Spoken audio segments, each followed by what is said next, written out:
भावांनो, व्हिडिओमध्ये जे झाड दिसतंय ते खूप आयुर्वेदिक झाड आहे. याला फड्या निवडंग असं म्हणतात. नमस्कार, गावठी चॅनलला आपले सहर्ष स्वागत आहे. तुमच्यासाठी आज वेगळी व्हिडिओ घेऊन येत आहे.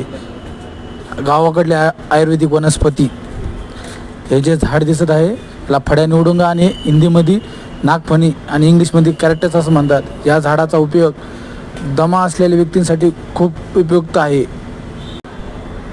उष्णता कमी करण्यासाठी, शुगरच्या व्यक्तीसाठी हे झाड बारीक बारीक काटे असते. आपण त्याला काढायचा प्रयत्न करीत आहे आणि काढताना ग्लोव्ज किंवा कुठल्याही पानाचा उपयोग करा. आपल्याकडे अवेलेबल तरोडीचा पाला झालेला आहे. आपण त्याच्या साहाय्याने काढायचा प्रयत्न करा. हे बघा, असं काढायचं. काढूनच झाल्यानंतर त्याला पूर्ण पानाच्या साहाय्याने त्याचे काटे काढून घ्यायचे. त्यानंतर त्याच्यामध्ये लाल गर असतो तो खायचा असतो. पुढल्या व्हिडिओमध्ये कसं खायचं ते बघा.